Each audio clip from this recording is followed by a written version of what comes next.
Hey everyone, so we are so excited to have an extra special podcast and Sunday coming up here as we celebrate all of Pride Month, but especially what Pride looks like at this community in particular.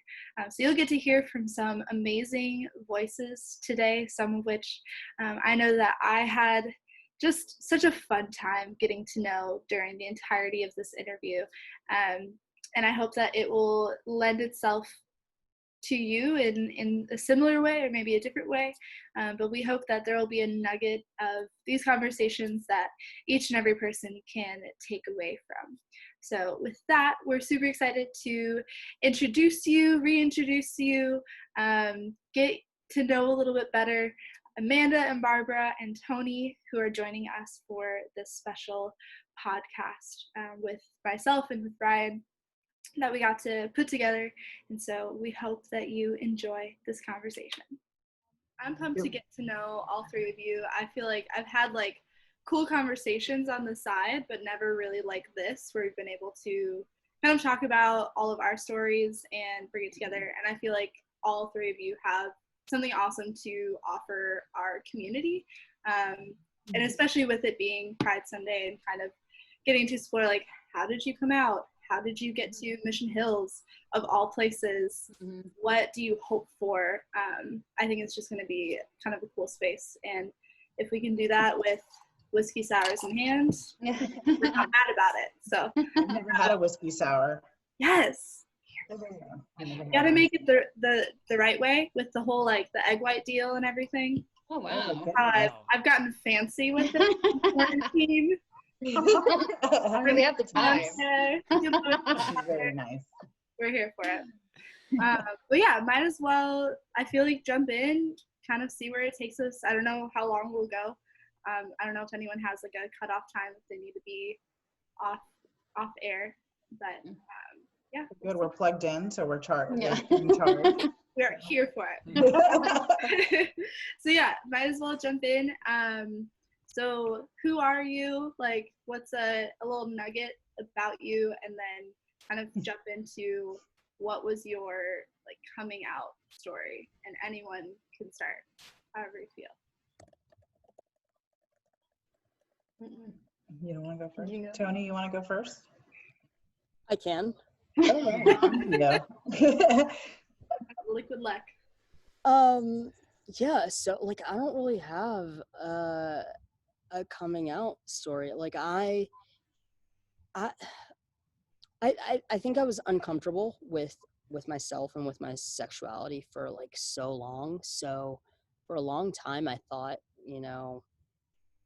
I was asexual, because I just was raised in this very conservative Catholic family, and they were ultimately accepting once I did finally come out. But I just kind of felt like it was going to be an issue, and I wasn't really comfortable with who I was, and I waited until after I graduated from college to start experimenting and to start exploring who I was. And even then it took a few years to finally be open about that. I waited until I think I started experimenting around 2011, and then around 2015 is when I just finally started being a little more comfortable with who I was. And then my first real positive relationship, I should say, around 2018 is when I just kind of came out to my family. And I don't believe in having a special coming out story. I feel like it should be no different than if you're in a straight relationship. So I kind of just told my parents, when they were both at separate times coming out to visit California. I said, "Oh yeah, I'm glad you're coming. By the way, wear something nice, because we're gonna go somewhere nice to eat with my partner." And they were like, "Wait, what?" And I was just like, "Oh yeah, by the way, I'm in a relationship with a guy." And they were like, we wish you would have told us, but we're accepting of that. So like that's I don't really have like a special coming out story. That's kind of how I came out. I was just like, yeah, you're just gonna have to deal with this. I love that though. Like A+ for normalizing queer relationships, And my especially with your family. kind of told my parents were like, we would have been accepting, like we would have liked for you to have told us, like, and not just like have blindsided us. And I basically told them what I told you all. I said, well, I feel like if society's ever going to get to a place where it's okay to be queer, where it's okay to be gay, and it's not seen as like this special thing, I think it starts within the individual. And I don't feel comfortable, having this big coming out story to you all when that's not how it should be. That's not how straight people do it. So I'm like, in a relationship, and the person who I'm in a relationship with happens to be of the same sex, and that's that. So I'm dating him, and when you come, you're gonna meet him because I want you to meet him, but just bring something nice, and that's that. So my coming out was like a little different. I don't know. I was so nervous for so many years, and then it was just so anticlimactic to a certain extent. Because like once it finally happened, I was just like, I'm not gonna have like the special story. I'm like, you know what? I'm finally comfortable with myself, and they're gonna deal with it or they're not. I feel like that's something even more to be celebrated. Not like no, we're okay with it. Yeah. Party and rainbows everywhere kind of way, but just that, hey, this is a huge milestone that hopefully I can show someone else that it can be a normal thing that's just a part of our lives. So I think that's absolutely awesome. Right. What about y'all? Guilty. Yeah, tell your story for anybody at Mission Hills or listening that like doesn't know you, like how you guys met, that kind of thing. Oh my gosh. So this October we will have been together 16 years. But I'm only 25, so you can figure out the math. You can figure out the math. I mean, as you tell. No, so 16, I think. We were 18 and 19. 18 and 19 when we first started dating. 16 years together. This will be our 5-year wedding anniversary. We actually got married on our our dating anniversary, to keep it really simple. Cute. So let's see. I told my parents, or I told my mom about, I didn't know about a lot about sexuality when I was younger. I went to a Baptist school. I mean, I think people called me prude. I was very naive. I didn't know a lot about things until I went to a public school, which I think was a good thing. And then I had my first kind of relationship with my best friend at the time, which is probably a very common story for women. And then for like 2 years or something. And then when we broke up, I was probably in a state of depression. And it was really difficult for me to kind of hold back my feelings. I was living at home. I was like 17 or 18. And what ended up happening is I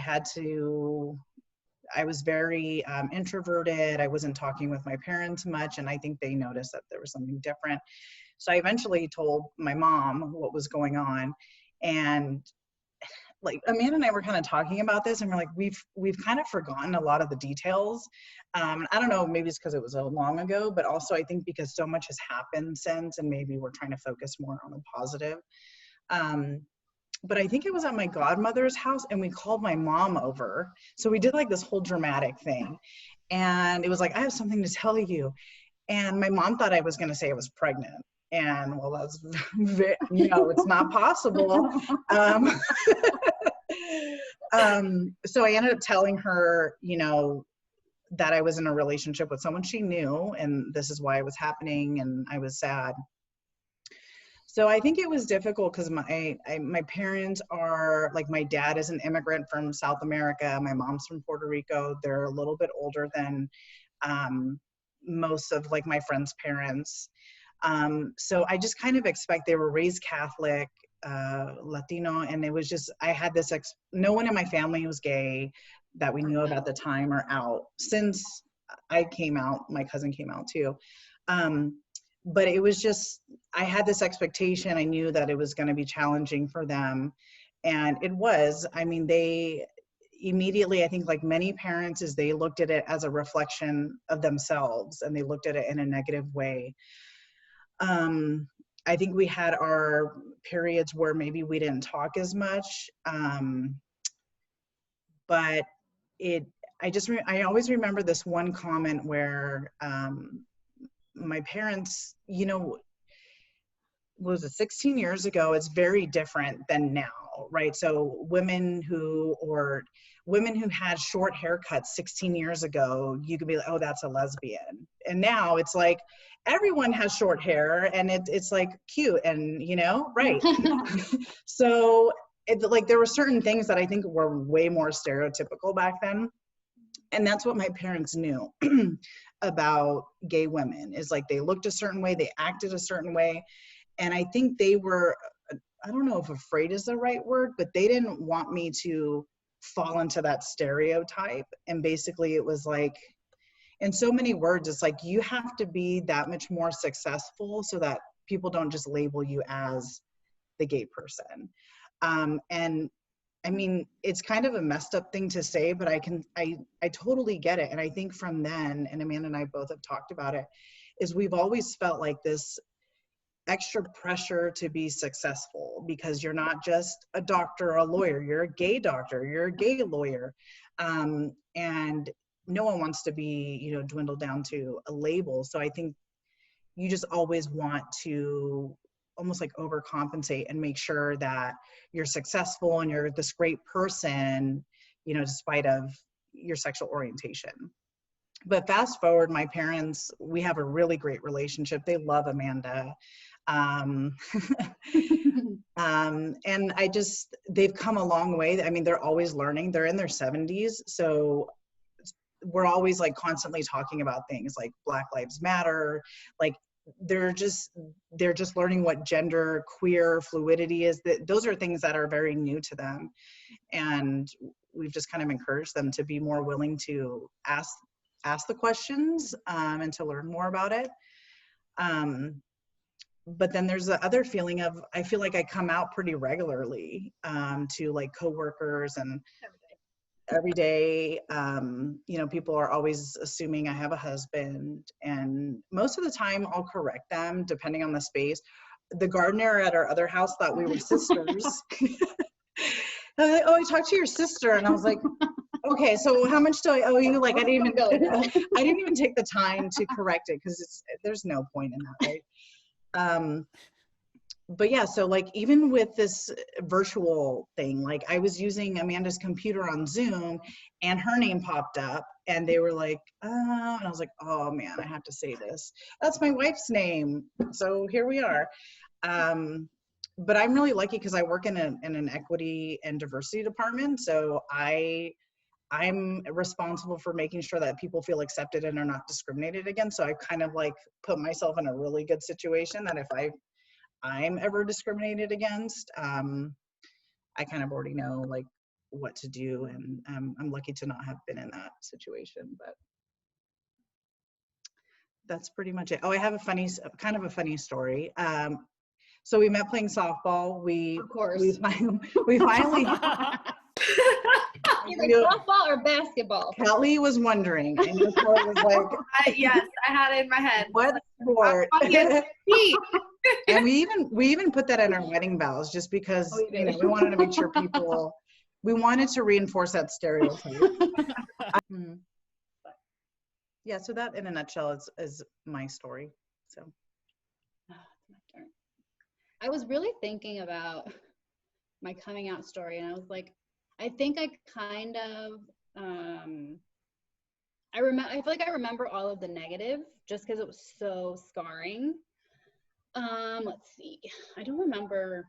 I think it was 2000. No, because that's when we graduated. So I want to say like 7. Graduated junior college 2005. When I followed Barbara to North Dakota. So we met at Valley College. Graduated 2005. We were not even dating a year. Followed her to North Dakota, got my softball scholarship because I was like, I'm not going without that. Because I had another scholarship to go somewhere else. And so I was like, you got to match it. To go to New York. And which was always my dream. You guys, growing up, I'm like, I'm going to go to New York. I'm going to play softball. I'm going to live. That's just what it is. And I got a scholarship. And I was like, oh my God, it's happening. And then but now with COVID, I said I pretty much saved your life because look at what's going on in New York. So see, Cody's like, boy. You're welcome. So since you can't bring that up anymore. For a long time, anytime we got in a fight, I was like, I followed you. You know, I'm not dramatic or anything. So I want to say 2007-ish. I dated boys in high school, probably my first year of college too. So I think that was also part of my parent, like, confusion of my family. Like, I don't get, like, what happened. So dated boys in high school.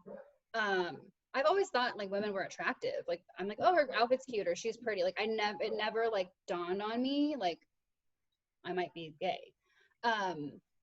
So I think my first year of college, I met a girl, ended up dating, and I was like, oh, I like her. Like, I was like, wow, this is a different feeling. And then I met Barbara our second year of 2004 or 5. She had a girlfriend at the time. I always love this story. She had a girlfriend. She came to we were recruiting her for softball, and I made a joke. I was the team captain of the softball team. Okay, I made a joke like with the team because we were meeting her and her girlfriend was there, and everybody laughed but her. And I was like, that's rude. I don't remember the story. She hates the story because she never remembers. But I was like, that's ridiculous, but whatever. So I was like, whatever. So anyway, I don't know what happened. I think they broke up. We became friends because she came and played softball, and then I don't know why I'm talking about this. That's how we technically met. So went to North Dakota. My parents didn't know, obviously, the reason. I was like, no, I got a scholarship. My friend's going. I'm gonna go. Hated every second of it. We were only there literally like the 9 months that we had to be there. Came back. Went to Cal State Northridge. And like at Valley, like we were going out a lot. We had I learned we had a lot of bi or lesbian girls on the team. So we would go, that was my first time going to a gay club and experiencing all these things that I was like, oh my God, this is amazing. It was just a sense of this is crazy that this actually exists and I didn't know. And then also I feel like I can be myself type thing. So we were going out, we were doing hookah, we would every weekday, whatever weekend, we were doing stuff with a group of friends. And one night I was getting ready and my parents were leaving, and so my coming out story, I never got to come out. I was kind of pushed out. My mom was like, I have to ask you a question. I was like, oh God, okay. And she was like, are you gay? And I remember looking at her and I was like, don't ask questions that you don't want to know the answer to. And she looked at me and then I was like, you can ask it again, but don't ask the question. Don't ask it if you don't want to know the answer. And then she left. Her and my dad went somewhere and I was freaking out because I was like, oh my God, I literally just came out to my mom, but I had this whole plan of I'm going to tell my parents because I was living at home when I leave. It's going to be so much easier. I can be me, but be out of the house. And so I remember calling Barbara. She was out to dinner with a friend. I don't even think I was supposed to meet you. I don't know where I was going, but I ended up meeting them, bawling my eyes out. I don't know what to do. And I can't remember if her parents knew we were together, but I remember spending the night at her house a couple of nights just to kind of give my parents some space and me some space because I was terrified to go home. Not sure how many days I was gone. And then I remember my brothers were still living at home, and they took me into their room and they kind of wanted an explanation. And I was like, I don't know what to say. Oh, are you sure this is a phase? One of my parents was like, oh my gosh, I wish you would have just told me you were pregnant. And I was like, I'm 20, 20, 21, like that's really what you would wish upon me. So one of them did not speak to me for 6 months. I lived in that house. The other one was basically like, well, they're not speaking to you, so I can't not. Like, it was almost like pity, like, oh, we both can't not be, you know, talking to you. So like, it was hard. My little brother, who's always had 6 years younger than me, he was, I really share things with him that I should never have shared with anybody, but he was like, we've always been very close. So he was like my confidant. He was my person. He was just like, okay, come cuddle me, or let's do this. So if I didn't have him, like, I don't know what would have happened, but he was really there for me. And then obviously I would go to Barb's, and like my friends just became like my support. So that was like really tough. I don't really remember, like, I don't remember anything past that conversation. Eventually I moved to my grandma's house. So I moved, because after I went to North Dakota, my little brother got my room. So I was sleeping on the couch anyway. Like, it was like, oh, she's gone, so everybody, you get your own room. And then they gave my brother my car. So I came back to like literally nothing.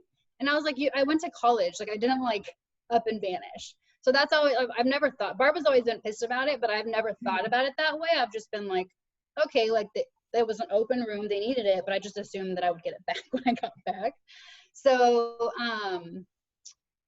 what else happened? So I eventually moved in with my grandma, stayed there for a couple of years, and then Barbara and I ended up moving in together. But like, fast forward, my parents, my family didn't really accept us until I recognized, because Barbara used to come to, like, because I was like, okay, I'm gonna stand in my truth. I'm gonna start bringing her to family events. I'm gonna, you know, it was very uncomfortable because she was my friend, and I wasn't best friend, and I wasn't in the place where, even though I was like, I'm in love with her, like, this is my person, I wasn't comfortable yet to like be bold enough to be like, this is my person, accept it or not. And like, you know, hindsight, you always be like, oh, I should have done this, I would have done this. But like, I was young, I was like early 20s, still trying to figure out, was it this really me? Like, I love her, but like, I don't know. So, where was I going with that story? Oh, so I actually told Barbara, I was like, I'm gonna sit, because I was gonna propose first. That was my plan. So I had to, like, I lived in South Pasadena at the time, and I took them to a restaurant because I was like, oh, it's public, like, there's not gonna be any drama. I cried the entire time. Oh my God, the poor waiter. My mom was crying. So basically I was kind of like, look, this is not a phase. We've been together, I don't know, we had been together for like 9 years at that time, 8, 9. And I was like, I'm going to propose. So like, I need you to get on board or get off. Like, I'm not doing this back and forth. Like, this is actually happening. So it was a whole conversation, you know, we cried, my dad, everyone was very like, okay, like, this is happening. So even after that, I wasn't 100% like, okay, they're cool with it. I still felt a certain way. So like 10 years into our relationship, they finally were like, oh, like, this, you can't fight it anymore, kind of thing. My mom has since apologized to Barbara for how she treated her, for not being welcome, because like, she used to come over and my brothers had their girlfriends and she was like, oh, mija, you know, she was just you could tell it was very different how she approached them and treated them versus how she was treated. So, but what I did recognize from talking about it is like, I never got an apology. I never got, and I'm sorry for, you know, how we treated you, or like all the stuff that like played in my mind when thinking about it. I was like, they never said sorry to me. Like, I just kind of pushed it down, moved forward. And I feel like I was already kind of a strong, independent person, but that also forces you to be the best, to be like, I was always a really good student. I was always like, I'm the oldest, so I was pushed to, you know, be excellent and the best. But like, once you come out, it's with you everywhere. It's who you are. So I identify as a lesbian. I am proud. I'm out. I'm all of it. But there's still that pressure to succeed, because I was talking to her and I was like, well, what if, you know, I wasn't married? What if I was single and, you know, dating around at 35? Like, would that be okay? Or what if I went in a completely different direction when my parents had finally come around? Like, but, you know, that's neither here nor there. So I feel like it just kind of pushed us pushed me to be independent. Barbara's been really impactful in a positive way in my life, just to kind of get me to recognize like, you're okay. And like, you know, that how that happened doesn't define you.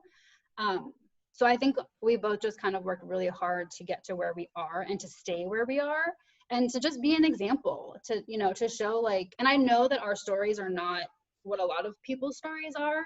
And I am grateful for that. My parents, they could have kicked me out immediately and I don't know what would have happened. And so that's why I've always said like, oh, I need to do more for the community. We need to do this, we need to do that. But at the same time, I feel like just us being us and sharing our story and reaching out to who we can reach out to just shows that like, you know, you can be whatever you want to be regardless of where you come from, regardless of the adversity, everything. Because like, I'm Hispanic, I'm gay, I'm a woman. Like there's so many things that are already stacked against you that it's just like, you are like, as women, as men, like you just have to overcome things anyway. So I'm like, we'll just add it to the pile. And then, you know, you keep it moving. So yeah, I was kind of nervous because I was like, oh, what if my parents listen to this? But it actually, it happened. Like if they heard it, I was like, well, it's okay.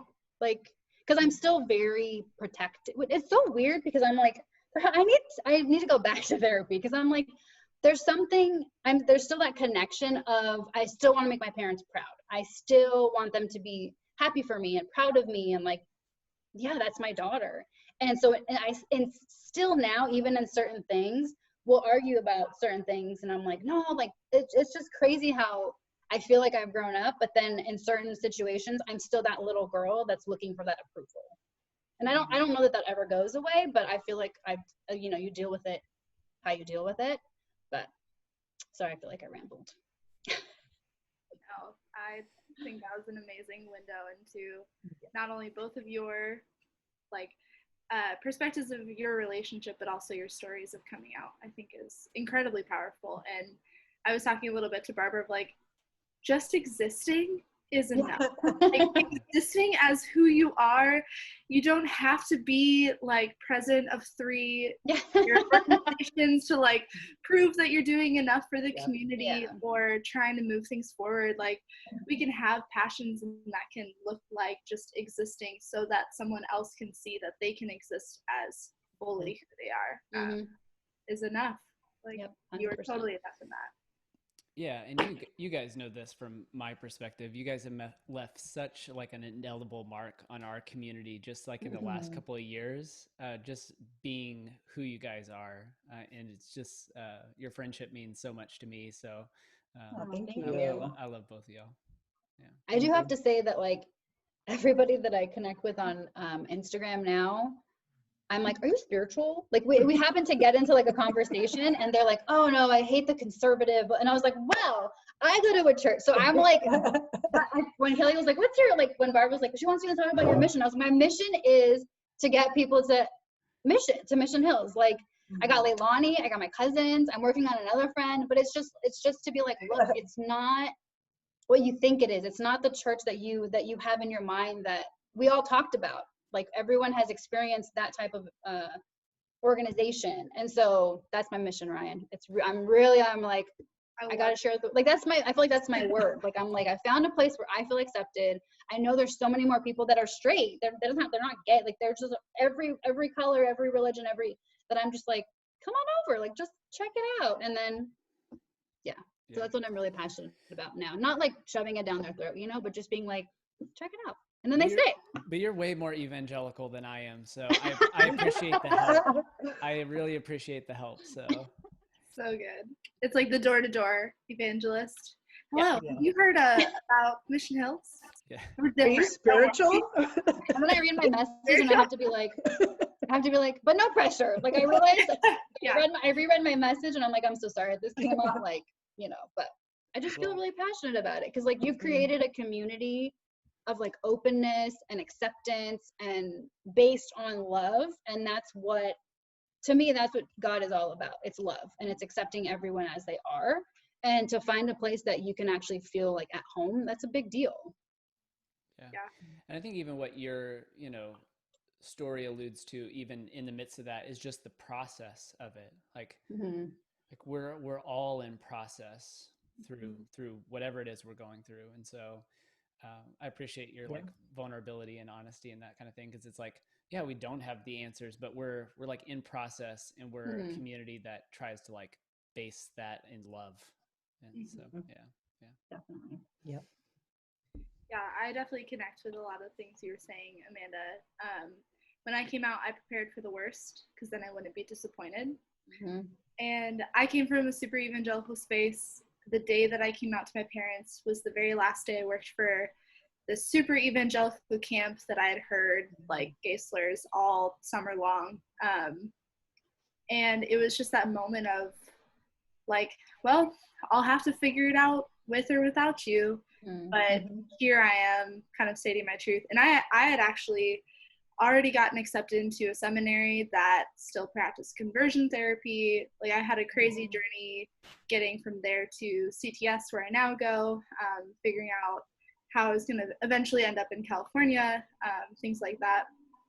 And it was cool to see how it all came together in the space of Mission Hills, where I had come out, I think it was like April or something, my first year of seminary, to see what it would look like to kind of spend some more time with Mission Hills. And I was just blown away by how at peace people seemed to be, where they could show up and they didn't have to perform. They didn't have to fill a role at church. Like you could really just show up as your full self and know that like wherever you were in that process that you were talking about, Ryan, like that was okay.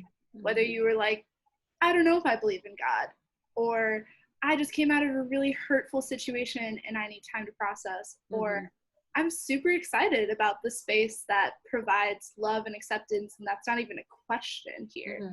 That's not something that we're willing to budge on. And to reclaim like worship, to reclaim the space and the community was something really unique. So I'm curious, like, how did y'all find out about Mission Hills? How did you stumble upon this like really strange but really wonderful community? How did that happen? We drove by. Did you see the rainbow sign outside? We saw the rainbow sign. So we bought a house not that far from Mission Hills on Devonshire and Haskell, and we had always talked about finding a community, finding a church that we'd always wanted to go back to, because we are spiritual, we believe in God. I went to Christian school also, but I was like, we have to find some like a church. So like for us, we had tried a couple of churches, hadn't we? I know we were looking, but basically it was like Google gay accepting church, and that's the rainbow flag. Google search that. And I was like, I have a rainbow flag. And so I think we passed by, because her parents didn't live that far, and every time we go to her parents' house, we would see the church. So I was like, okay, this week we got to go. And then another week would pass. I think it was nerves, just because you never know. Like they could have the flag, and it's like, but like, what if they're not? What if it's just to get you in? So finally one day, I think we were in the process of our like beginning of our baby journey. I think we were pregnant. I think so. I think we were pregnant, and I think that we were just like, you know what? Let's go. Like, let's just do it. And I remember it was around the time where Trump was putting, what was it? It was the cage. No, it was the cages. He's done so many things for us. Wasn't it? Okay, well, it was around something, but you were talking about it, and you were like condemning it. Like you were like, this is wrong. Like these are people, whatever it was. And I remember we cried like the entire service, like the songs and the conversation. And I was just like, it was almost like a washing, like, oh my gosh, like this is crazy. Like this is the feeling that I had. I used to go to church. My best friend in 6th grade, her grandpa was a pastor. So I used to go to their church. I used to sleep over like literally every weekend. We used to go to her church. Her aunt sang in the choir. We had like Sunday school. Like I really enjoyed it. I used to drag my parents there because I'm like, come on, like I'm gonna spend the night anyway. You have to pick me up. So like they would go to church. I don't necessarily think they're religious. My mom grew up Catholic. I feel like my dad grew up Catholic, but like not like so strict.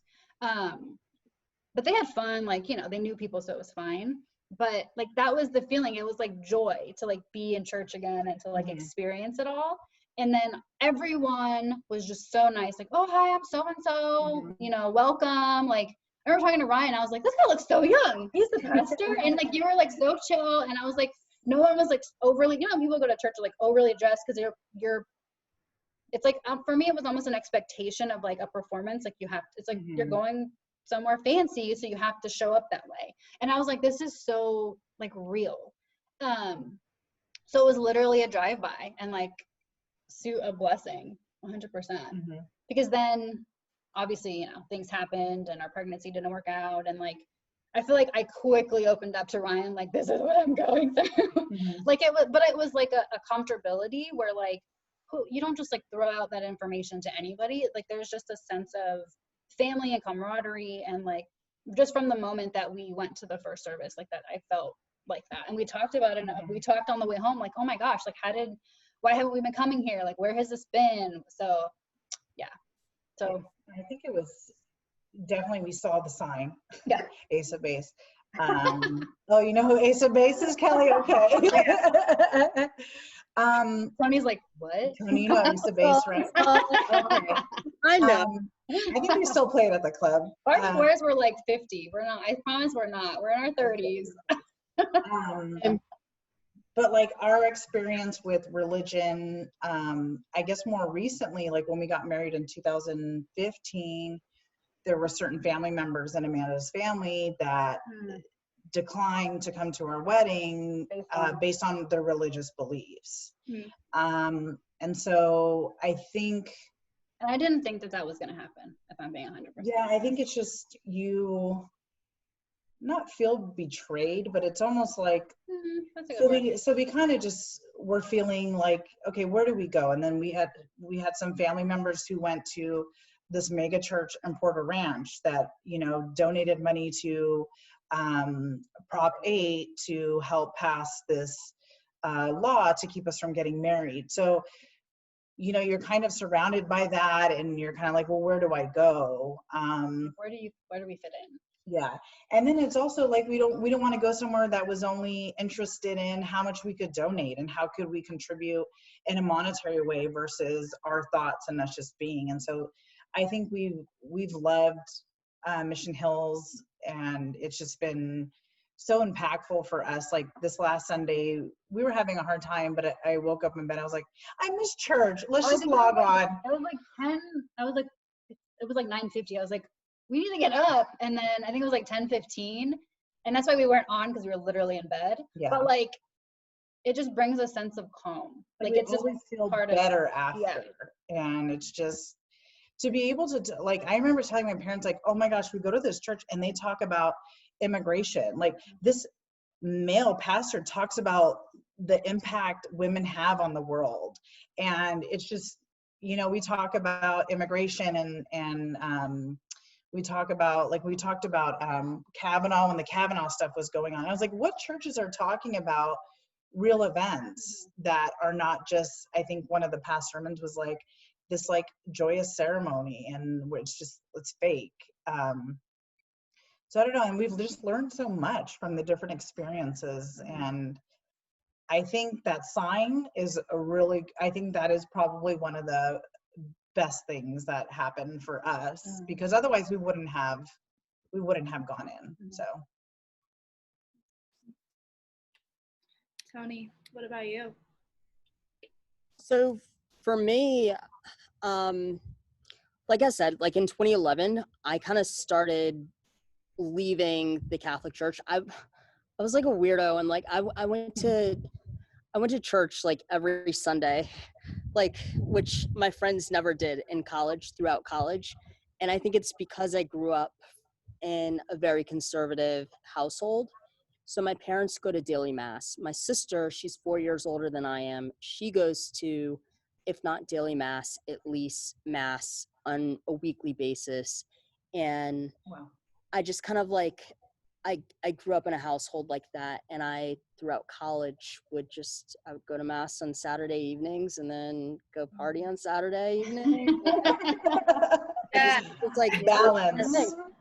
And when I graduated from college is, like I said, around 2011 is when I kind of started questioning my faith and questioning well, more specifically, my religion and how that tied into who I was. And, I kind of thought about the role in which the Catholic Church has played on vulnerable communities, I'll say.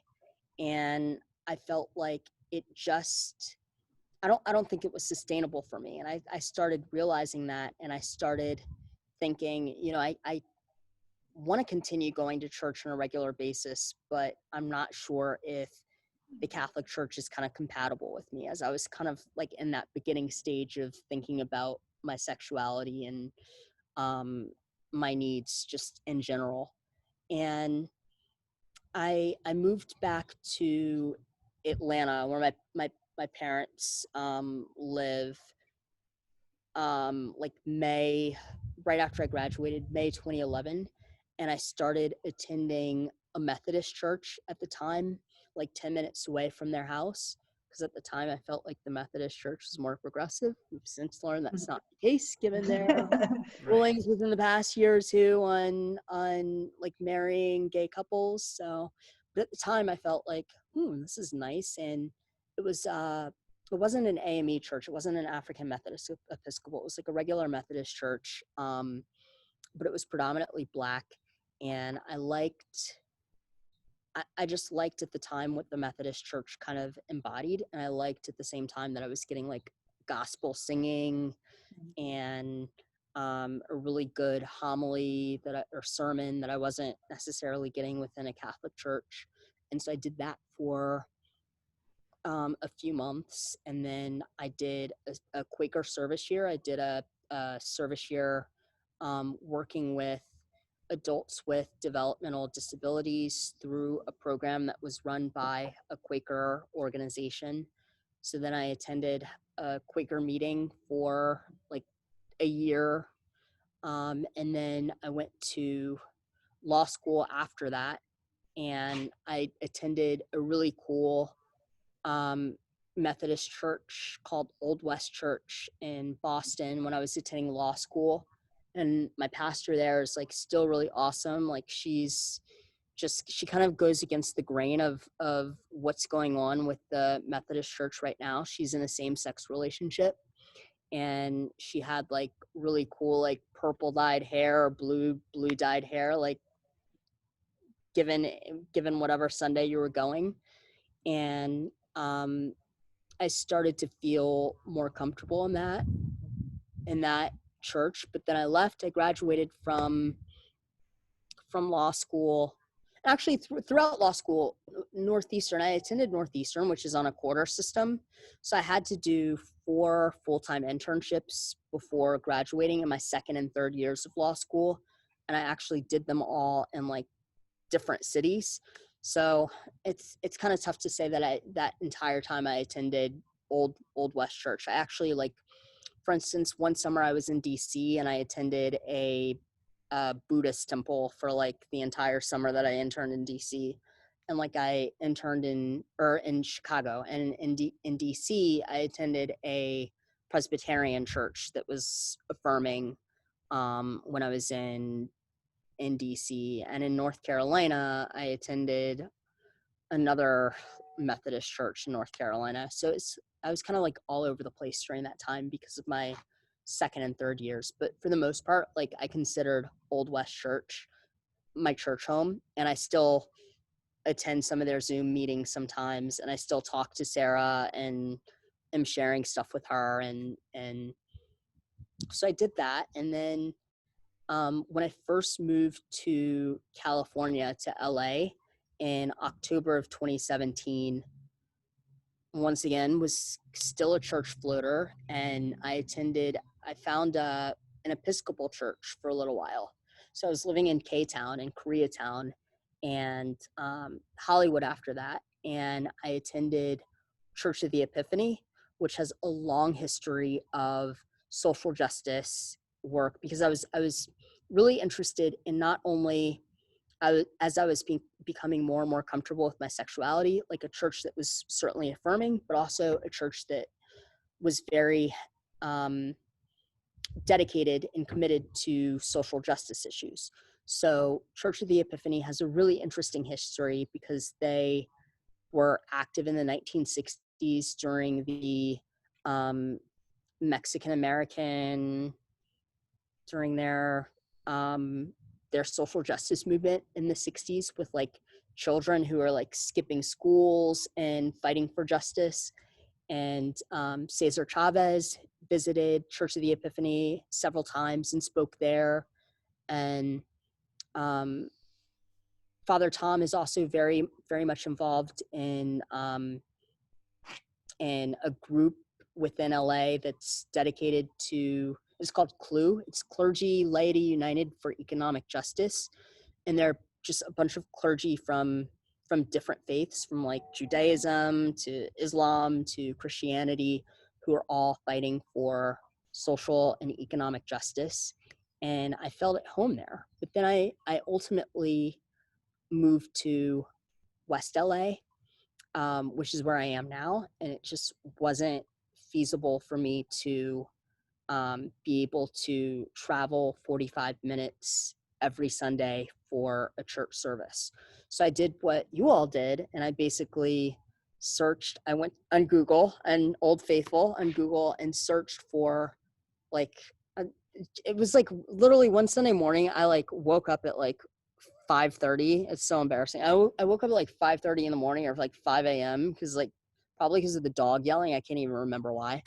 And I was just like, I'm going to go to a different church this Sunday, and I'm going to hope that it works out, and I'm going to like find affirming.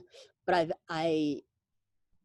in my process of looking for affirming churches, like I found plenty of churches that are kind of what you alluded to earlier. Like in name, they say that they're affirming, but when you get there, they're very judgmental and they're not actually affirming, and it's just a kind of a ploy to get you in there.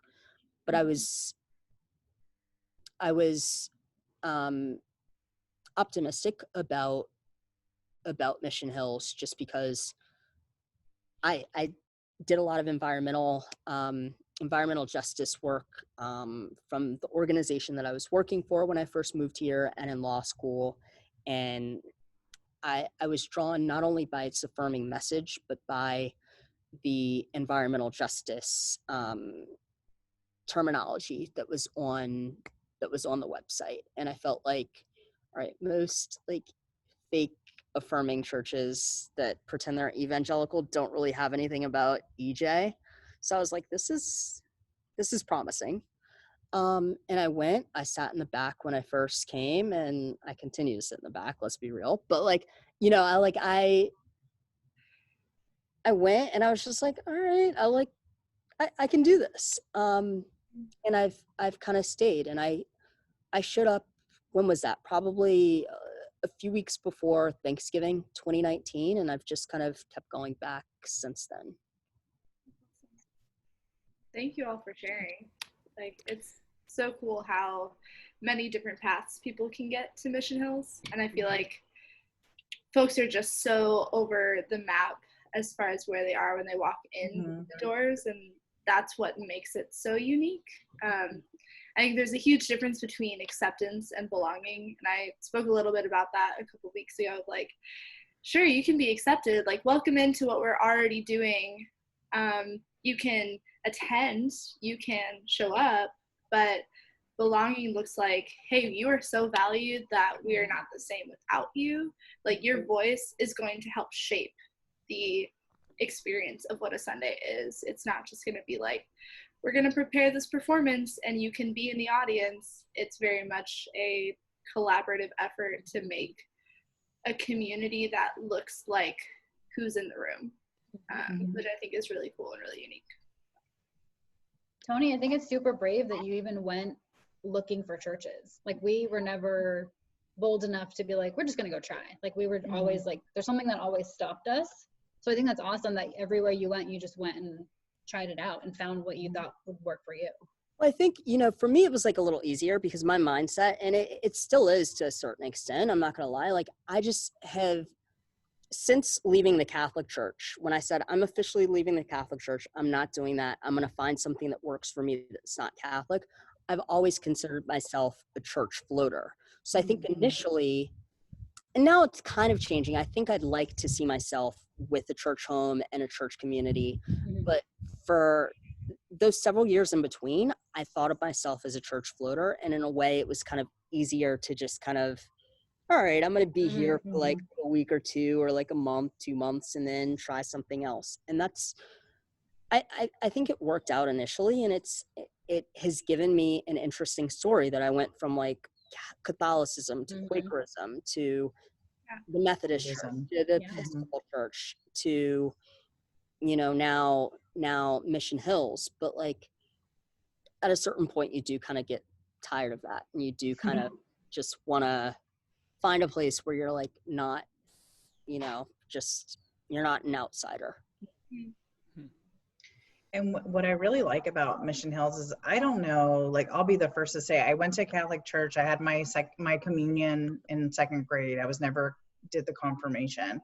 And I don't know a ton about the Bible. And so it's always been very intimidating to me to go to a church where we talk about, oh, remember this verse, and let's talk about this verse. And I would always kind of feel ashamed because I don't really know it that well. But what I've liked about Mission Hills is that there's the focus on the verse, but also on the big picture of what the verse means. And I just like it because it makes you think more about how that, whatever the like lesson of it is or the interpretation, can be applicable in your life now. And I think that's what's been really impactful. Is I always walk away thinking, not really feeling like I went to church, just feeling like I was with a group of like-minded people, good people, and we just got to learn something. And so what I'm trying to say is, if you try to throw verses at me, I may not know, but so that's what I really like, because I felt comfortable in other times where I would kind of feel intimidated and kind of scared. You open it up to conversation and questions and like discuss amongst yourselves and like, let's talk about, you know, where your heads are at, versus like preaching at us and saying this is what it should be, which is what I've experienced. Yeah. And I think like I really resonate like what y'all are saying, and kind of back to what Tony was saying earlier with like, it's like an approach of curiosity. You know, it's like, okay, how can you approach the biblical text? I mean, it is a challenge in some ways, you know, just as a community in general, when you think of so many different people kind of like forming a new community, coming from different educational backgrounds, spiritual backgrounds, religious backgrounds, cultural backgrounds, and you're kind of trying to form something new. It's like, okay, well, how do you approach the Bible in a non-dogmatic way, or religion for that matter in a non-dogmatic way, while also being like intellectually rigorous and curious at the same time? And I think that that's still something that we're working out as a community, but an approach that we value curiosity way over some sort of like absolute, you know, take on something. Yeah, and I think the process isn't always perfect, but there's this humility aspect that's really beautiful too about, I think, like, especially for you, Ryan, of there are some moments where we're like, we don't know, and that's okay, and we're gonna work through that together. And I think that's what's beautiful about how all the different passions that are present in the community, whether it is environmental justice, whether it is LGBTQ inclusion, whether it is Black Lives Matter, like these are all things that we want to speak on and incorporate, not only in the words that we're saying on a Sunday, but the work that we're doing outside of the community. And I think like something that Ryan said before is how, I know for me, like communities that I've been a part of, it's all about getting into church, getting more people into church. Like everything surrounds what you do in that building or as part of this name church. Versus here, I feel like we're coming together, yes, in and doing important things, but it is so that when we go back out into all of our respective communities, we are kind of prepared for those conversations that like Amanda and Barbara, you're having with friends who maybe haven't felt acceptance but are spiritual and want to find a place or a home. Or Tony, like the work that you're doing just day in and day out, like can it be a space of rest? And so I guess like that'll jump into like, what are those unconventional spaces that you feel like you're in? How how would you like to see like church as a whole, like capital C church, but also like church in terms of Mission Hills community change and kind of pursue those things? What are you passionate about? I just threw like 4 questions at you. That's totally okay. Pick and choose as you so please. But yeah, like what are your thoughts as you think about 1, 2, 5, 10 years as far as communities like Mission Hills? What would you hope for? And it's okay if you need like a minute to digest all of those things. So I'll start, and like I haven't fully thought this through, but I'll try to like work as I'm talking. Like one thing that I was thinking about anyway, as you know, you all were answering, is that like I think the beauty in my journey specifically is that, okay, so my parents still, like I said, they still attend Catholic church on almost a daily basis sometimes. More so my dad. My dad works for the Archdiocese of Atlanta. Um, but I think that my journey of exploration of like, even like aside from like just coming out and everything, just like my legit spiritual journey has kind of motivated them in certain ways. So my mom wasn't a cradle Catholic. My mom was raised AME and became Catholic when she converted when she married my dad, right? And she's been just as devout as my dad has been since they've been married. But I think like the last 2 years of them like dealing with just stories about my spiritual journey and just being like, yeah, no, this isn't for me, and I want to like figure out what's for me. My mom's been like, I think I want to go to a different church other than a Catholic church. And so like now my mom's just, whenever I'm on the phone with her on like a Monday or something like that, she's just like, I went to a non-Catholic church. And I'm just like, whoa. So this wouldn't have happened like 4 years ago. So I think, you know, on the one hand, I'm kind of like proud of myself for being so open, because it's kind of given my parents, who are kind of, you know, set in their own ways, which is normal for older people to be like, maybe we should kind of not, if not rethink some things, just like experiment a little. And then repeat kind of what you were looking for. I mean, that in and of itself is enough. Just seeing the change that can happen in conversations closest to you. On the grander scheme, like, would you hope that there could be more acceptance or more exploration, especially for you who've kind of gotten to explore different spaces and different faith traditions as well? Like, what would be your hope for a place like Mission Hills in the future? Would it be like more acceptance, more conversations around that? Like, what would that look like for you? Right, what I'm looking for. So, you know, I have like multiple thoughts on that. Like I feel like on the one hand, I would love for I would love to be part of a community in which people are continually thinking about issues that don't necessarily impact them directly, right?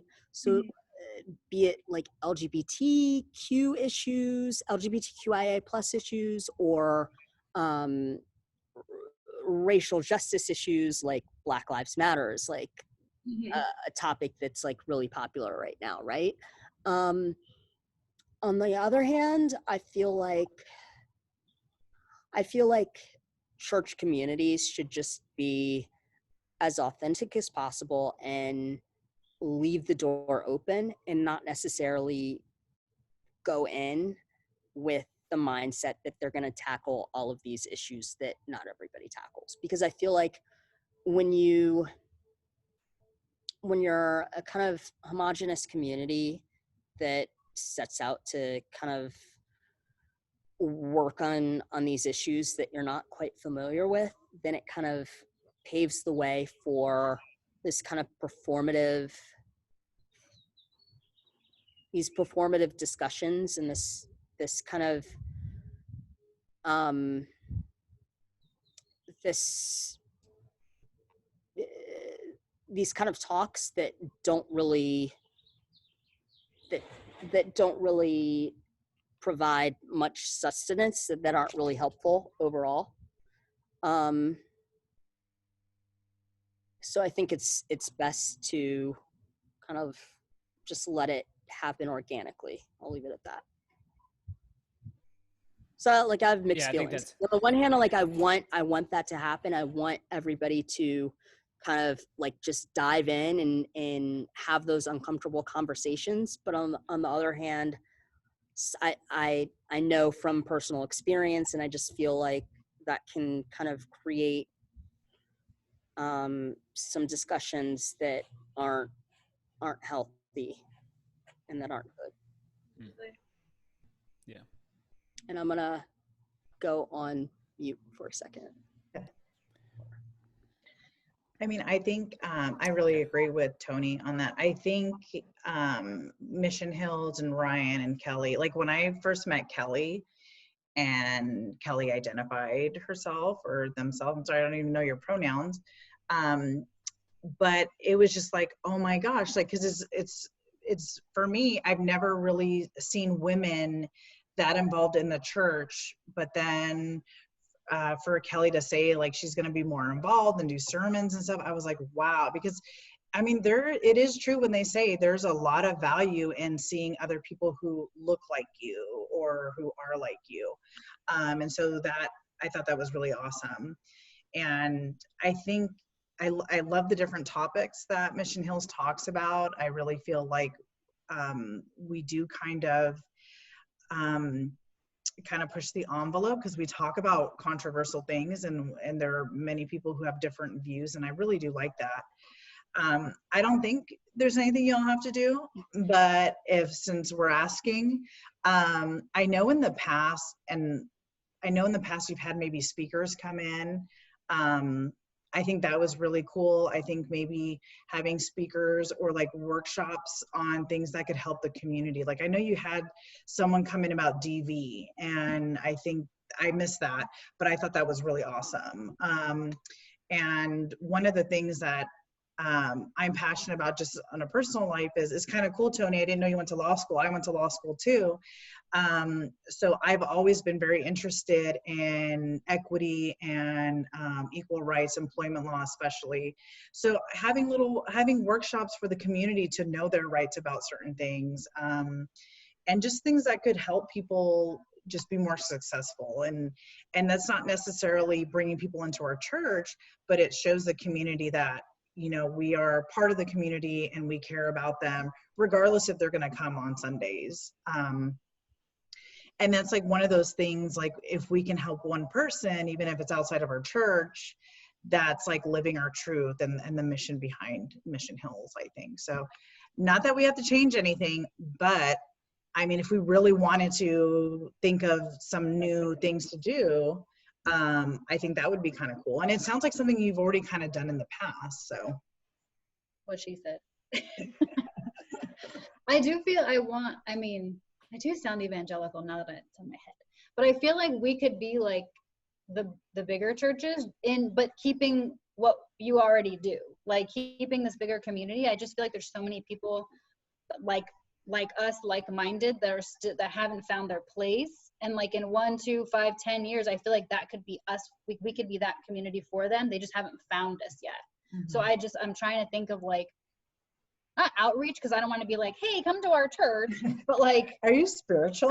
Do you believe in God? Right. Do we have budget money for a commercial? but like honestly, like the conversations that I'm having, they happen authentically. It's not like I'm like jumping in. Like we have conversations, and then I'm like, well, like I used to feel like that too. Like, you know, so I think about it's not the best idea, but like I feel like we could grow exponentially. I don't know how to not be preachy about it, but I love what you do. I love how like the setup, I guess. And Barb and I always talk about, I'm like, I hope they do Zoom even when you guys go back, because I love it. Like even if people can't attend or whatever, but I don't know. It just feels like home for us. And I don't know that you really need to change anything, but you know, everything you guys said was good, but. Yeah, what are you thinking, Kelly, like around unconventional spaces? Because I know you have thoughts on this kind of thing. Well, now that you ask. But I have some thoughts too, just about like, especially Tony and Barbara, what you were saying of like, there's something so good about accountability in church spaces and being like, I'm not the expert on this, but we're going to bring in someone who is and expand our community that way of like, yeah, I have been part of churches, like, for example, predominantly white, who have no clue how to do racial justice well and do it so performatively that it's just like, y'all were better off doing nothing, honestly. Like, I think of things, and you know, I was a part of it too, of like the black square thing that happened with Blackout Tuesday. Of it was actually led by two black women, and it was a really awesome way to like mute white voices, but then it just went awry because white people can't follow direction for shit. So like, it's just don't get Tony started on the black I know. squares. I'm like, hold on. But I think there is something too of like, we want to enter into this conversation and we want to be that space for folks who probably aren't always experiencing it elsewhere, but we also want to do it really well and we want to be intentional. And I think sometimes it takes slowing down to truly think about that and enter into conversation organically, like what you're saying, Amanda, and then go from there. And for me, that's always happened more organically in these unconventional spaces. So where I found myself in the past few years, I've done a little bit of work with a group called Affirming Worship, and we set up shop in a gay bar, complete with a stripper pole, and we set up a Hammond organ next to it because why not? And it was a space for people who hadn't been to church in years because they hadn't felt accepted in that space or felt super triggered to enter into even a building that looked like a church, and yet still wanted to connect to their spirituality in some sort of way. And I like, that's what I feel super passionate about. And I love that Mission Hills isn't the typical cookie cutter church. Like, I remember showing up in, I forget when it was, like October, November, when I started coming more regularly and filling in with worship, was people were sharing some very intimate, hard details of their life with the entire congregation.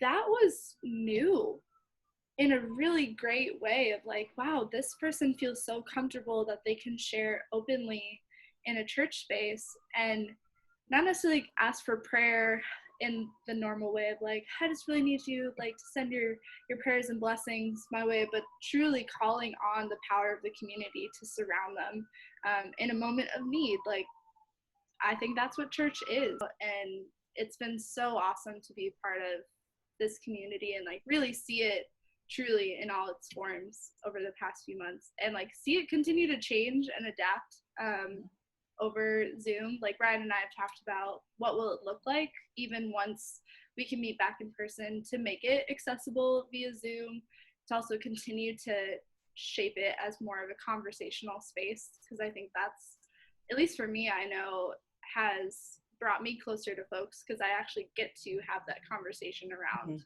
the text or whatever issues are happening that week.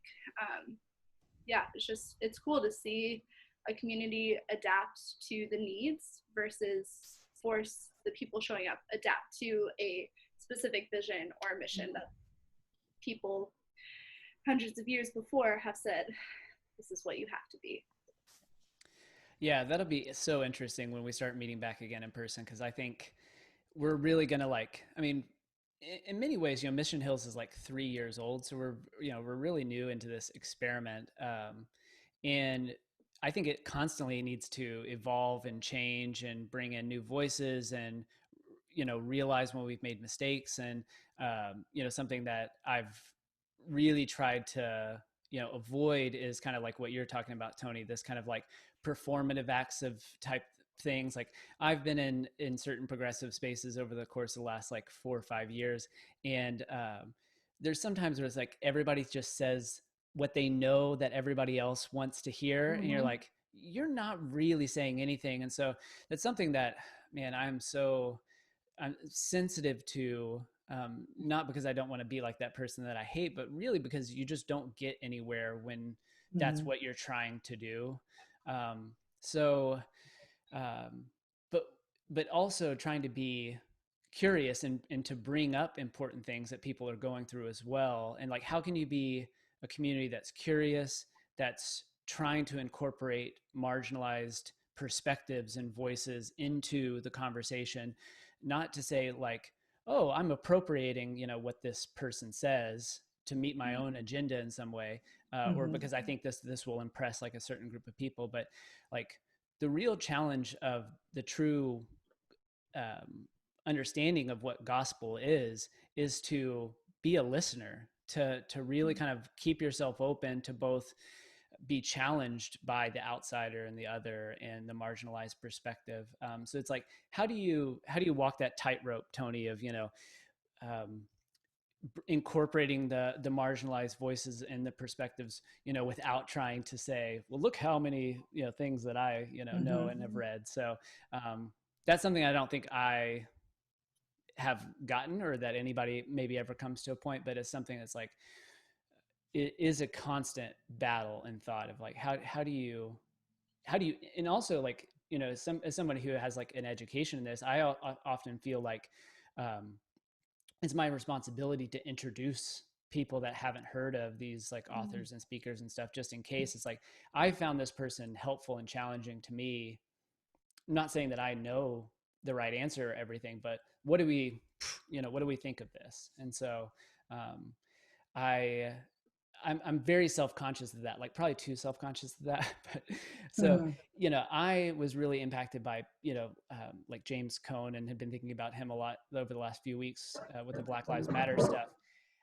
But I have seen so much appropriation of James Cone by white evangelicals and I'm like, no, like I don't want to be that, because I know what that is. And so I don't know if there's ever a right answer, but there's like a check. And then I think that's also the role of community. Like as Mission Hills develops as a community, it's like, well, how do we check each other? Where, you kind of like step out of line or something, but you're developing a community that's intimate enough that's like, like you kind of said this thing, and I'm not really sure how you meant it. Like, what do you mean? So I think that's to kind of the topic right now of like how Mission Hills develops. So like, where do we go with unconventional spaces, and what is community, especially on the other side of pandemic? I think it's developing that atmosphere, I think, a bit more. And I think you're right, Tony. It's like, it's all about like figuring out what is authentic to this group. Yeah. What is your story to tell? What is important to this community, and what is the community going through? Like the individuals in the community, what are we going through, and what do we care about? I don't know. Yeah. And knowing that there's 100% chance that we'll do it wrong at some point. Yeah. That's okay. And owning that, and yet continuing to move forward, not just shying away because we've hit a roadblock or something like that. I think it's exciting to see that there's spaces that we can inhabit, whether it's coming alongside organizations like Somos, which is an active like LGBTQ inclusive organization in the area, or whether it is opening up to spaces like gay bars for people who don't feel comfortable in a church, or whatever else that means, showing up and creating a protest in good old Mission Hills, right? Like, there's so many spaces to occupy as the church. And I think if the pandemic has taught us anything, or at least reinforced anything, it's that church doesn't happen in the building. It happens in the lives of people who are truly a part of that community. And it's happening in Amanda and Barbara's life and marriage and like vision that y'all give to this community, that is, especially for a young queer person, is amazing to see in real life and be like, wow, that is something that is actually attainable and difficult and challenging, but also beautiful in all of the ways. I think it's also true to see that in, Tony, your journey of like, hey, maybe it means roots. Maybe it means continuing to be that person who can show up in new spaces. There's so many options of what it can look like. And I think whether you're here for a Sunday at Mission Hills or years for folks who have been around, you know, even pre whatever Mission Hills is right now. There's so much beauty that can be done in just the work of existing and showing up. But no, seriously, I like, are there any closing thoughts, things that are on your heart that you're like, I want people of Mission Hills to know this? Yeah, any final thoughts? I think it's been a great conversation, but I think, you know, if there's one thing that I've learned through this journey that I've been on, it's that, you know, we're continually growing, and we're continually, I don't think there's like an end point of figuring out who you are as a person and what your interests are. And I'm always fascinated by just waking up and learning something new about myself. And I don't think that I would be remiss to say if I just think that there's no time that's too late or too soon to kind of figure out your path. Yep. And that's what I would hope that people listening to this conversation would recognize. Beautiful. Yeah, amen. I Yeah, feel that's like, to me, really that great. means coming out multiple times as different things, like, and that's okay.